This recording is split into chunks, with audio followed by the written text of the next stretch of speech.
coming for year din. So, ako ay jealous din guys, Sir Marciano. So, ang atulong ko ngayon ay about sa limits. So, isa sa pinaka-fundamentals ng mathematics, lalo na sa calculus, engineering, alam mo, statistics, ganyan, dadaanan nyo ng limits which is defined as the nearness. So, siya yung number na ina-approach yung isang range pero hindi siya malapit. Parang, ito yung limit mo, tapos may number ka na, as this number approaches yung parang nagkakaroon sila ng distance pero hindi niya na dadating yung number na yun, pero ina-approach niya, parang inahabol niya pero hindi niya maabot. Nearness, parang nearness pero hindi yun yung parang ay nakuhanan niya yung parang yung 1, hahabulin niya yung 2, pero hindi niya mahabulin to kasi magiging 1.99999 lang yung pinakamalapit na.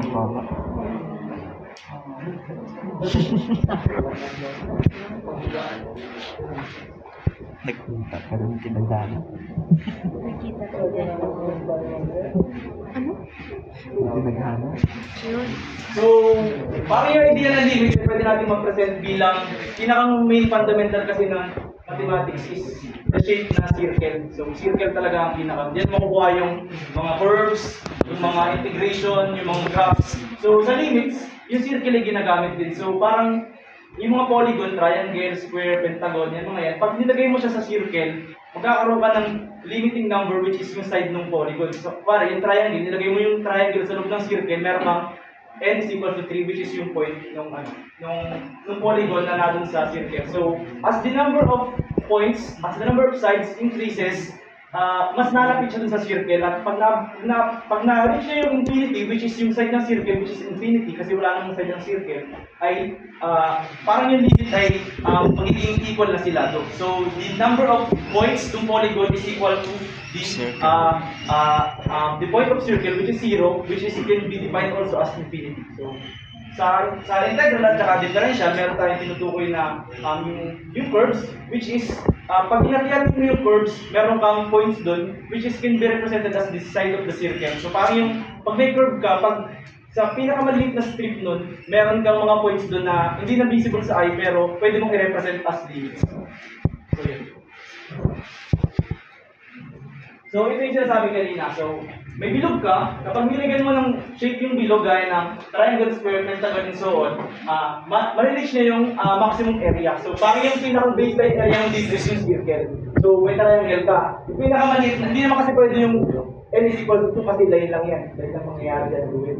So, parang irrational na yung kanyang area. So, baseline area mo yung circle, pag nilagyan mo siya ng n is equal to 3, which is yung point ng polygon, magkakaroon ka ng specific area.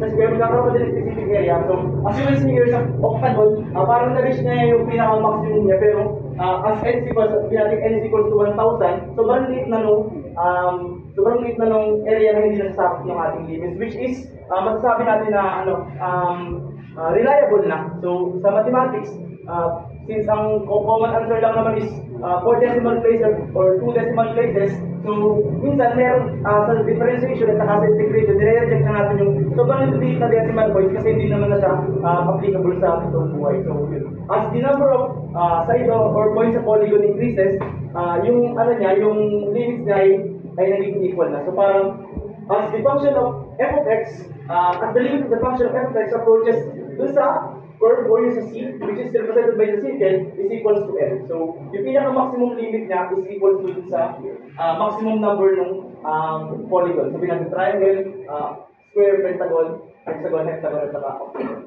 So, yun yun. As n approaches infinity, the limit of the polygon is equal to the area of the circle. So, pinaka-baseline talaga, tatandaan nyo lang, may circle, yung area ng circle, kung paano mo ma-solve yung mga curves, gaya ng derivatives, integral, at saka yung tinuturo nga natin. So, ito, the idea of limit, hindi natin na meron tayong function yung x equals to x plus 2. So, meron tayong right side at saka left side. So, ito, sabi natin yung x is equals to 1.9, parang ina-absolute niya yung 2. Sabi natin na 1.9.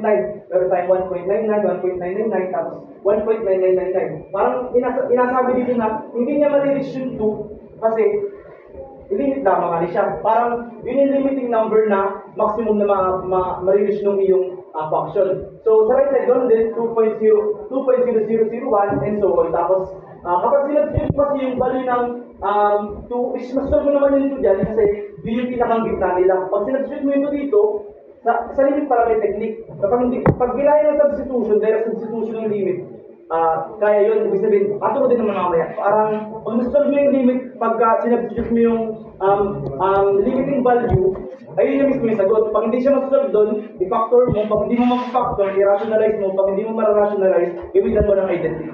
So yun, aturo din naman yung mamaya. At si number approaches, meron tayong right side at left side. Papunta dun sa 2, which is yung limiting value natin, tapos yung maximum value natin makukuha dun sa function is 4. So parang yung mangyayari dyan, ito yung graph niya.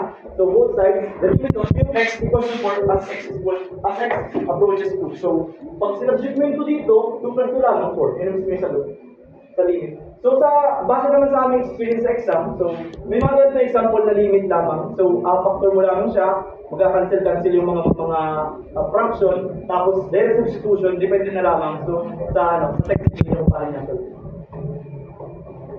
So baka pala mabilis ako i-sabihin natin. So fundamental rules of limit. So kung meron tayong constant rule, power rule, product rule sa integration and differentiation, meron din tayo sa limit. So meron tayong constant rule. When we take the limit of a constant, non-changing function, the limit will simply be the constant. So since wala siyang limiting function, wala siyang x, wala siyang y, wala siyang z, yung pinaka-limit niya ay yung namang number na yun. Sabi the limit of 2 as x approaches 0, walang substitution ng 0 dun sa function, ibig sabihin, 2 na mismo yung sagot.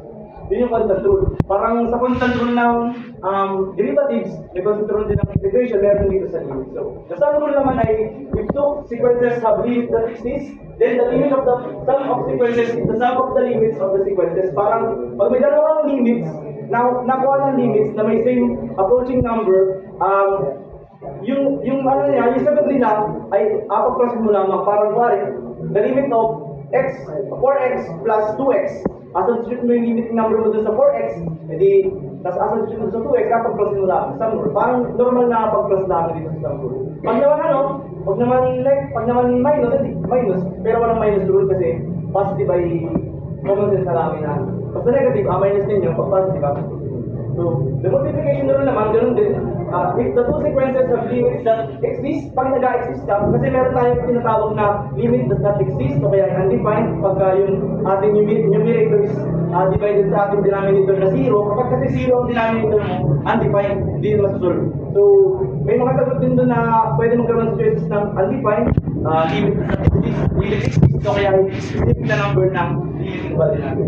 So, the multiplication rule is two sequences have limits that exist. The limit of the product is the product of the limits. So, kapag times mo lamang din siya. Sabi natin na, what is the limit of function 4x times 3x? So, assumption mo lamang yung value ng limiting number mo, sabi natin 1, 4 times 1 times 3 times 1, ay 7. Ay, 4, 8, 12. Okay, next. So, other rules of limit, so medyo complex na to, pero ganun din. So, quotient rule, what is the limit of f of x?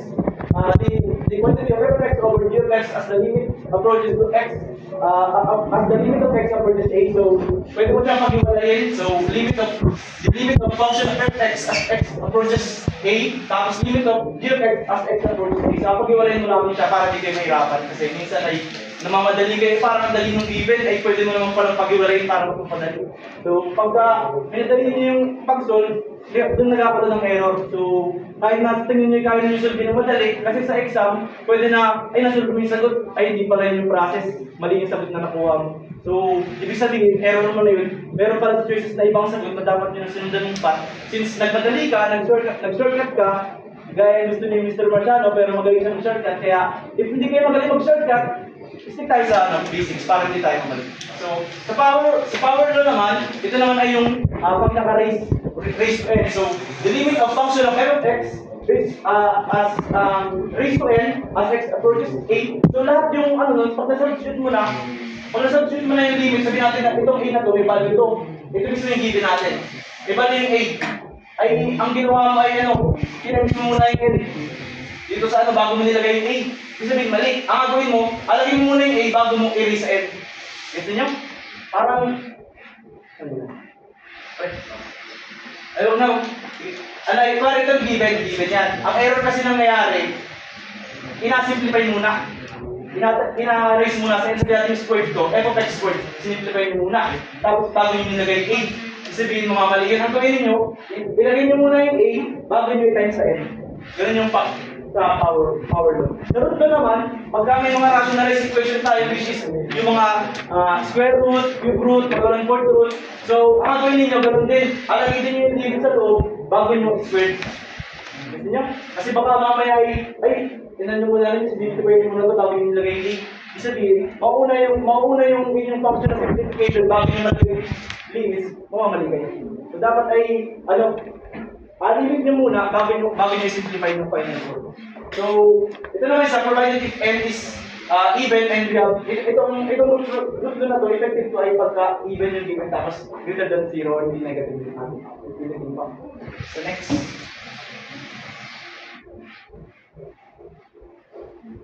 So, may techniques. Ito yung mga techniques na pwede nyo gamitin. So, limits by direct substitution, pinakamadali. Kapag ang function niya ay mga basic function lang, mga number, walang fraction, walang rational, walang factoring, pwede ka mag-direct substitution. The limit of function x squared as x approaches a, substitute nyo lang a sa x, a squared lang lang sabihin ko. Pag mga ganyan, mga basic function, mga binomial, trinomial, yun nga gawin nyo, x squared plus 4x plus 1, substitute na lagi agad yung 8, pag hindi kaya, pupunta sa sunod na technique, which is limits by factoring. So, alam niyo naman yung marunong na naman factoring, kaya na may factoring. Sa factoring, hanapin niyo yung mga values ng x. Kapag cube root siya, pagka ang pinakamataas ng exponent ay 3, ibig sabihin tatlong kanyang roots, tatlong kanyang factors.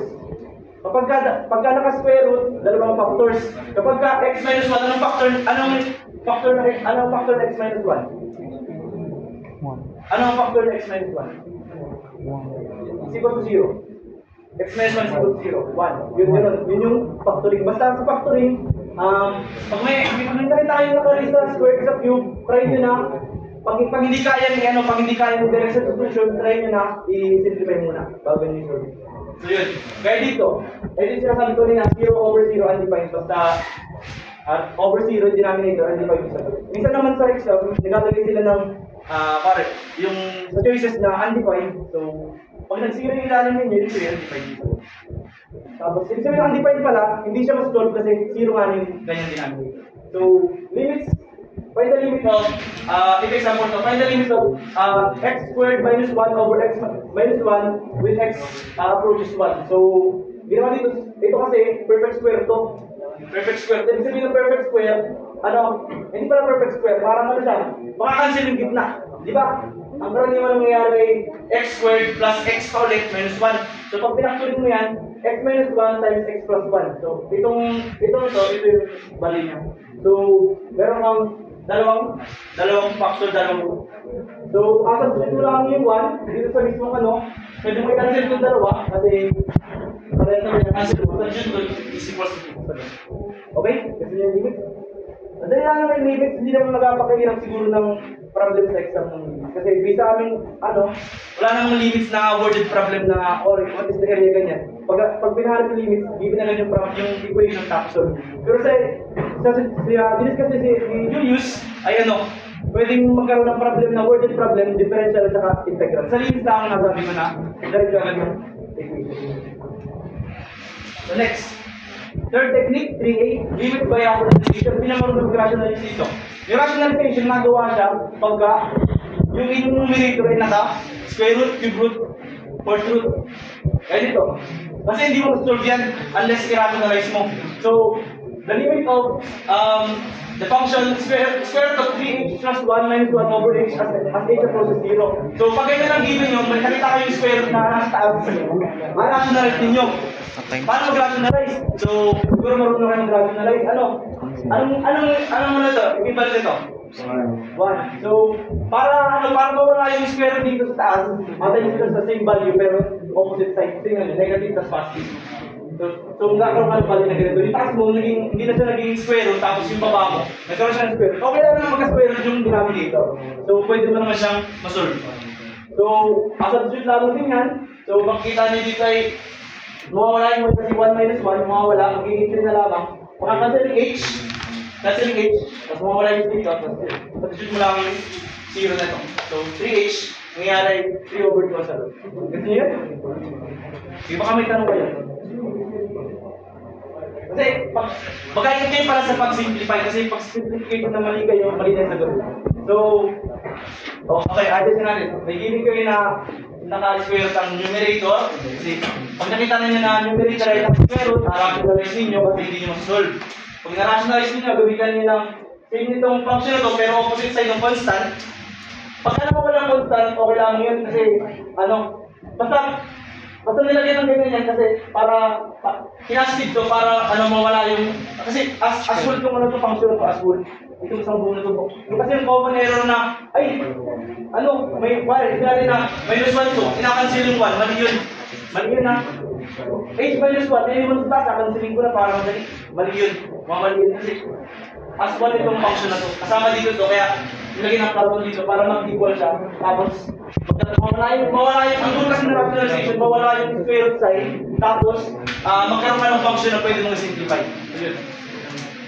So, i-rationalize mo siya, na-solve mo, simplify mo para na-simplify, paano nawala yung 1? 1 minus 1. Paano nawala yung h? H, cancel. Pwede ka na, hindi yung h plus 1 dito, ay cancel yung h. Mali yun.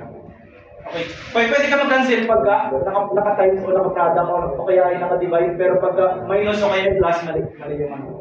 Hindi pwede yan. So, yun. Simplify, makukuha mo yung 3 over 2. Gets na yun? Gets na? Gets naman na yun. So, ito ba? Isang example pa. Limit by rationalization ulit. As you can see, ay gano'n ulit. Sa taas kasi ang numerator niya yung may square root. Well, minsan, pwede lang mangyari cube root, fourth root, gano'n din natin sa cube root, fourth root, opposite side ng constant. Tapos, mag-simplify mo yan, mawawala yung square root sa taas. Pwede mo ma-simplify, cancel yung 9, ititry x, cancel yung x, tapos substitute mo 0, kukuha mo sa 1 over 6. Gets? Anay! Hindi ka na nakakalitan ng yung problem lang para makapag-solve kayo. So, kung gusto nyo picture, pwede nyo picture. Gusto nyo magpasad na PPT, pwede din naman. Nasa online naman yung PPT. Okay din eh? So, limits at infinity. So, may mga problem na gano'n sa exam. Limits at infinity. So, as x approaches infinity, as x approaches negative infinity, positive infinity, tapos, as x approaches 0 or 0 to the left side, 0 to the right side, yung mga ganyan tayo natawag. So, tandaan nyo itong itong function na to, itong limit term na to. Ang 1 over x, limit ng 1 over x as x approaches infinity is equal to 0. Bakit? Kasi kapag may as x approaches infinity tayo, ang gawin ninyo, ang goal ninyo ay magkaroon kayo ng ganito. Simplify ninyo yung function na may ganito para maging 0 siya. Gets nyo? Kunwari, itong function na to, sabihin natin yung function na to. Paano ma-simplify yan?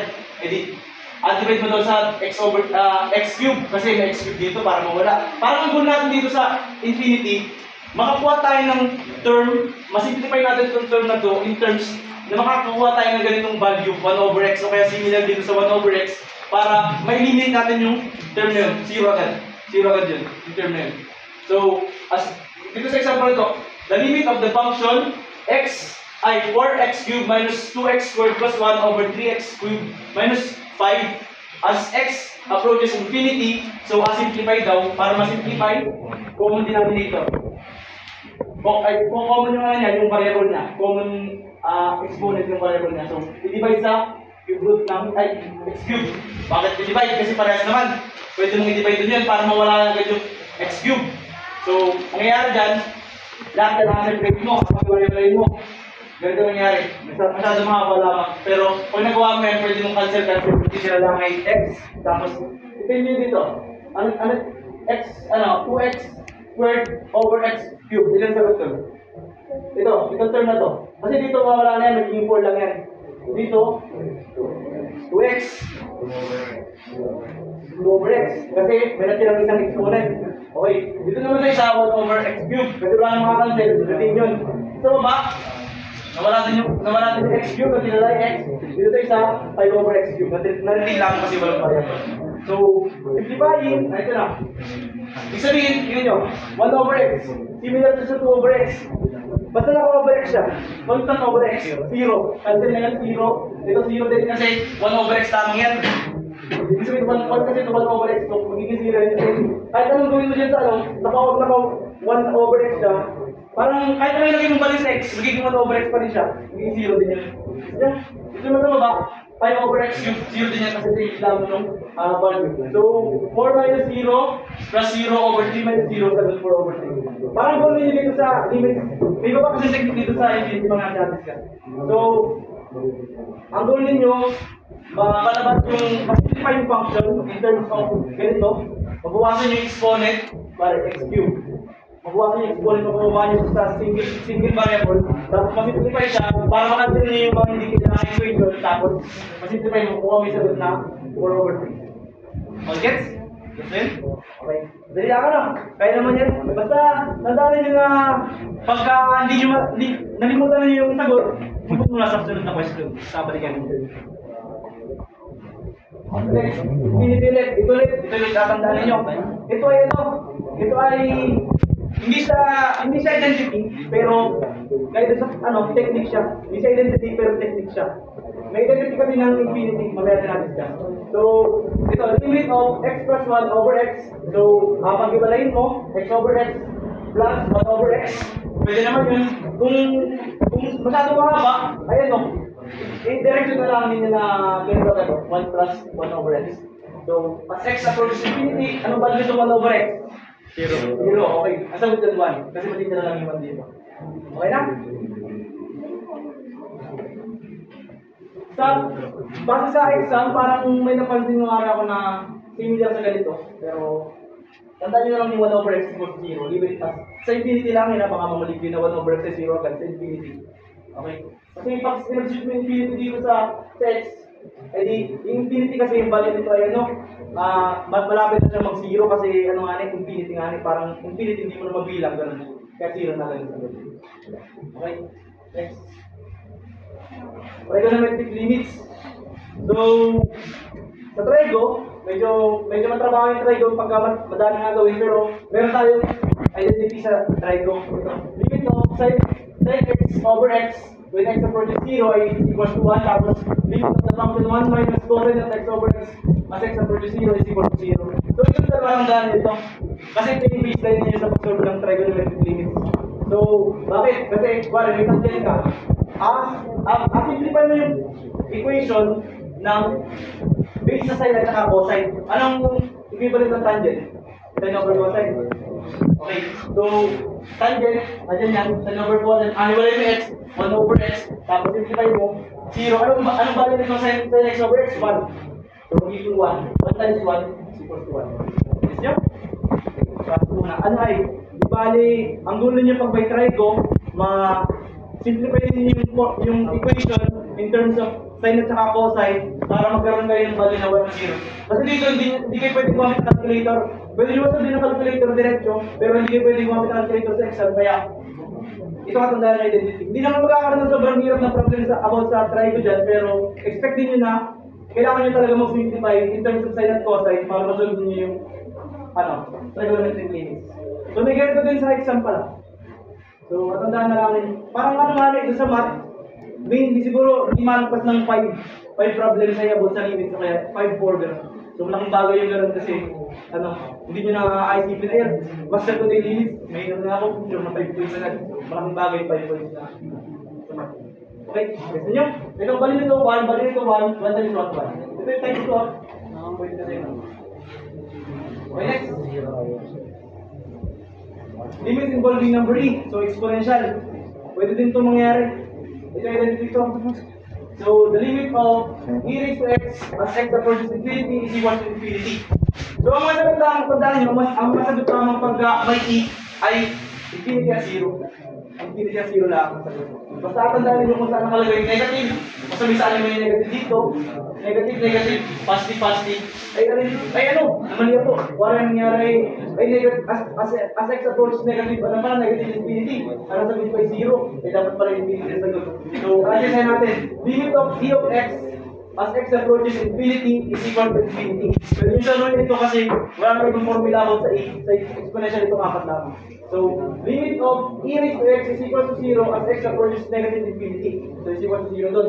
Limit of e raised to negative x as x approaches infinity is equal to 0. So limit of e raised to negative x as x approaches negative infinity is equal to infinity. Ang katandaan nyo dyan, di ba? Walang parehas positive, infinity. Eh, parehas ano? Parehas negative, isa negative. So, parehas negative, infinity. Pag parehas yung kanyang sign, infinity. Pag zero. Gets? So, for example, kahit anong haba ng function, ang haba ng function, e raised to 2 minus 4x minus 8x squared. Ay, wala nang silbihan. Ito ano na to. I mean, may silbihan sa ibang ano, problem, pero pag hindi lang natanong, hindi nyo kailangan yan, ay, atin mo nyo lang i-sign. Pare, naka-times and ganyan. Naka-negative dito gano'n. Kasi ito, naka-negative infinity. Gano'n. Negative infinity sa pag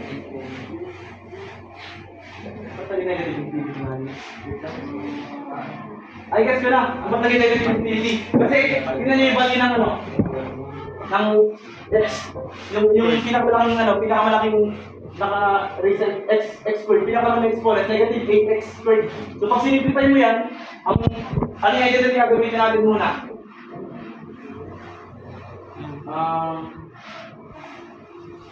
Ito. Ay, ito. Ito gagamitin natin identity. So, assume natin ang positive to. So, na-simplify na natin. Ang magiging sagot nila ay, infinity lang magiging sagot. Pero since may negative dito, kailangan i-direct natin to na magiging positive siya. So, paano magiging positive yan? Atin sa negative 1. Sa negative 1. So, may malita na negative 1. Atin yung negative sa infinity, magiging sagot negative infinity. Okay? Gets? So, pwede yung, kapag nakaganyan ng ang form nyo, arrange siya into ascending order ng exponent para, descending order pala, descending kasi pababa. Pababa ng exponent. Mauuna yung x squared, plus x, sunod na ng constant. Okay? Tapos dito naman susunod, limit of e raised to 2 minus 4x minus 8x squared as x approaches infinity. So, 0 ang sagot. Since ito din ang ginamit, pero niretain niya yung negative side, hindi niya din sa negative 1. So, naging 0 na sagot. Kasi ito kasi, parang ang mangyayari kasi dito, parang, ang pinagkaiba lamang nila, ay,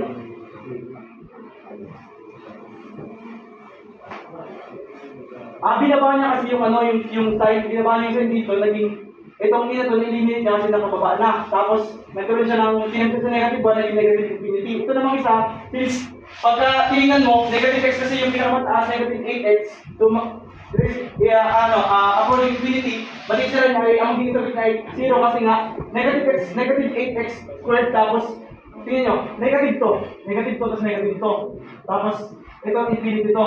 Ibig sabihin, itong identity na ito, gagamitin natin, magiging 0 siya. Dito naman sa isa, possible na ginawa niya dito kasi, parang may error dito. Error or ano. Kasi, ang nag-isa kasi negative infinity. Ang possible na ginamit ng identity dito, itong identity na to. Pero since nag-negative siya, kasi possible na pinag sa negative 1 para maging positive lahat ng variable. Okay? So, kapag naman ang ginawa natin ay nag-base tayo dun sa pinakamalaking may variable, pinakamalaking may exponent, negative 8x squared. So, negative x ditong pagkabasay natin. So, itong identity na gagamitin natin, 0 magiging sagot. Okay, so next naman, limit of e raised to negative infinity as x approaches infinity. So, dito ang gagamitin natin na ito din. Parang itong infinity na palitan lamang ng x kasi kaya naging 0. Okay? Gets? Dun sa basta tandaan nyo itong apat na to. At tandaan nyo lamang, pag parehas ang sign, ang sagot ay, pag parehas ang sign, ang sagot? Okay, pagkapagkabukod, 0. So next naman, try nyo pero may sagot na. Huwag nyo na i-try. Try nyo na natin. So, patay pa rin pa. The function of The function negative x squared plus 5x minus 2 as x approaches 2. There is substitution. Negative 2 squared plus 5 times 2 minus 2. Negative 4 plus 10 minus 2 times 4. Negative 7. There is substitution. Pinamadali. There is substitution agad. Try nyo ulit. There is substitution na. So, itong function na to, ang gagawin natin dito, factoring. Factor natin. Okay, matatapos pag may ganyan. Apply ko din lang yung imagination magana. Ay, may tricks. At walagay tricks. Isang function walagay. Itong function na to, pwede mo masimplify na dito. So, ang atin nyo lagi dito yung, ito, huling, ang technique mo kasi dito, atin lang yung huling, itong huli at saka yung gitna. Oo. Kasi, mahanap ko ng number na pag pinag-type mo equal dito, tapos pag pinag-cross mo equal dito, pero may equal dito ay. So, apply ko din lang ninyo. Sanay naman kayo yung factoring ano. Kaya na ito. Pwede nyo gawin yung full method, yung gano'n, yung full method na ano ha, na okay, so, tapos, ito ba naman, 2x squared plus 9x minus 5. So, 35. ano yan dyan ay, hindi kasi ano, kung ang given ay walang ganito, madali lamang. Kung walang ganito dito. Pero since pwede dito sa, so, asama natin siya sa pag-factor. So, factor nito ay x plus 5 times 3x plus 7 all over x plus 5 times 2x plus 1. So, hanggang maaari, ang pinakamagandang solution dyan, factor nyo siya na pwede nyo i-cancel. So, ganoon kasi ang nangyayari dyan. Ang nangyayari dito, x plus 5 over x plus 5 cancel yan, mawawala. Magiging 1 yan. Kung isa na yung dalawa, pwede mo select substitution, kuha mo sa factor. Yes? So, medyo pinikilang kasi minsan parang naisip niya parang walang factor ito. Parang gano'n na nangyayari. Parang, ay, ba't may decimal yung factor ko? Ay, ano pala, mali pala yun. Kasi meron palang ganito ay. So, based sa amin din exam, ang mga choices naman ay, yung mga sagot ay nasa choices din. Walang nanot di above dun sa exam kasi. Ano nila yun, nirepit nila yun. So, ang mangyayari, try lang yung technique. Una, direct substitution. Pag hindi kaya direct substitution, factoring, at Alam ko yung sa ganyan way ng pag-factor kapag di man-equal sa 1A.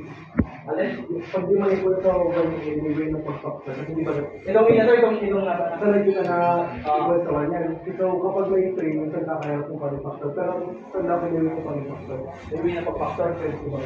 So, tatay mo? Try na naman. So, ano nga yung pangalan? Ay, pwede kami nito. So, magkakaroon daw siya ng yung technique niya na kung paano So, ito kasi mo yung full life. Ako kasi personally, pag nag-factoring ako ay, ang technique ko ay trial and error. Parang, ay mali, pagka pinag-times ko ay hindi siya nag-equal dun sa function na binigay. Ang mangyayari ay, magkakatry ako ng bagong factor. So, yun lang. So ayan, ito yung, kasi pag ganyan may 3x nga, kami nahihirapan din mag-factor dati. So, may tinuro din sa amin na, actually hindi siya technique, this is the tamang process, yung process ko paano mag-factor na gano'n. So, pagpalagay na yung A natin is equal to 1, walang 3. So, madalas na sulat natin, ganito muna, dalawa. Isang x dito, isang x dito. Tapos, yung nandito is number na lang. Pwedeng kayo na ano mo ka natin factor. Pero since may 3 nga, alagyan natin ng 3 parehas. Yan, meron tayo 3. So ito, positive or negative, depende sa mukha natin factor mamaya. So doon mag-proceed tayo sa process na kung ano yung product ng 3 sa 35. So 3 times 35 is 105. So 105. So ngayon naman, doon mag-proceed tayo sa process na kung anong dalawang number na na ang product ay dapat ay 105 kasang sama ay 22. So yun, mag-factor kita 5. Yung difference na ba? So yun, 35 times C times A. A, B, C times A. Yan. So yun, so yun, 21 naman, 3 tsaka 7. So yun, parang nakikita na natin, 15 tsaka 7 yung factor natin. So parang positive, so punta nyo natin plus 15 plus 7. So ngayon naman, kaya nakikita nyo yung isa x plus 5 kasi divide nyo lang yun sa 3. Mahanap kayo na pwede nyo i-divide sa 3. So ito, factor, pwede natin i-factor out yung 3. So pwede yung magawin 3x plus 5, 3x plus 7 all over 3. So kita nyo na pwede kasi lang yung 3. So malabas yung final answer dito sa ating screen na 3x plus 5, 3x plus 7. Simple na. Yan ka kalap siya. Galing. Siyempre magkarang. Galing. Pwede ka naman mag-ano, boy. Saan nga galing eh? Kakakasin mo. So yun, so basta sa kanya may iba tayong technique. So ito na yung standard na pag-solve. So kung nahihirapan kayo dito, pwede niyo gawin to. Pwede, I mean, recommended ko kasi bigyan niyo yung pinaka-best result. Pero kung nagmamadali kayo, kahit niyo namang i-factoring ng ganito ay diretsyo na, yun agad. So thank you kay Mr. Istoy. So para sa niya ng ating pag-solve. So dito sa 2x plus 9x minus 5 kung sinabili nyo, pag-times nyo ito. Tapos alagay niyo muna yung sa una. Tapos alisin niyo, in-times niyo dun sa function na pwede niyo i-cancel base dun sa pinag-times niyo kanina dito. Parang ganun. Overdo niyo lang siya para masolve niyo yung function na gawin ng x plus 5. Ang trick kasi dito, huwag naman tayo ng factoring. Kasi nakuha natin yung factoring, nakuha natin yung factors. Kaso magkabukod, hindi niyo pwede i-cancel. Yung ganun, hindi niyo pwede i-cancel. So, try niyo siya kung masolve niyo siya ng direct substitution. Ulit. Kasi ito yung direct substitution ko ganun din na malabas sa ganun.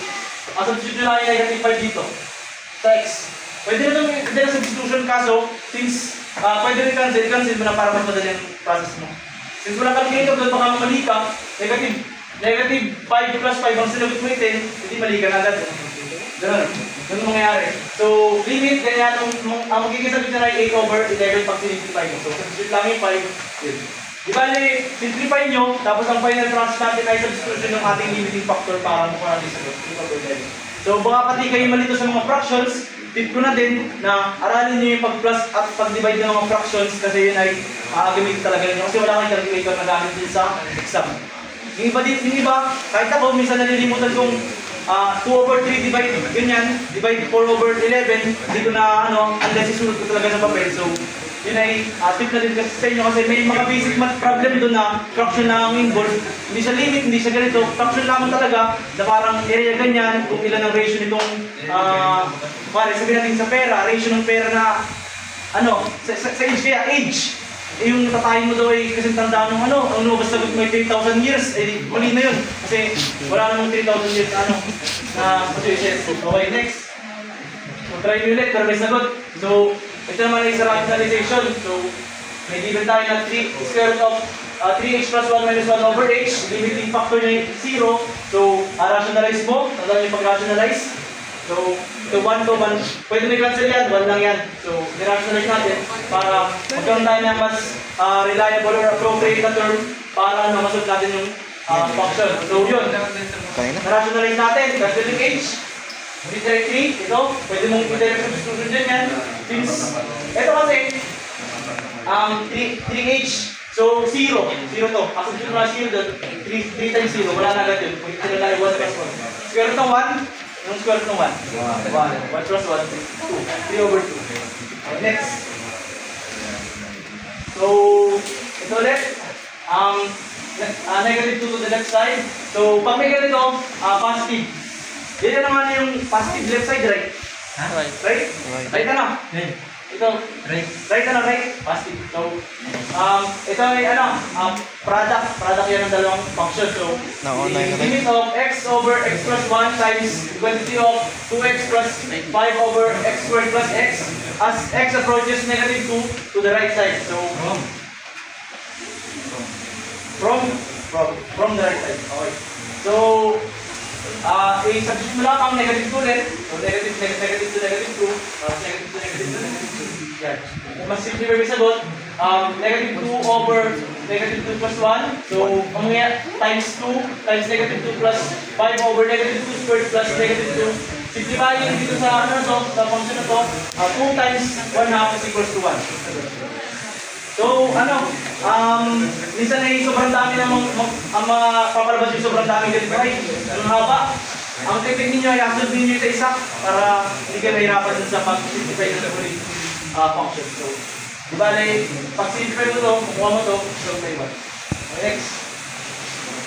Sa naman, dito naman sa trigonometric limits. So, limit of 6x squared times cotangent of x times cosecant of 2x as x approaches 0. So, ang ginawa dito ay Anong ginawa mo na? In terms of sine at cosine. In terms of sine at cosine. Ano wala?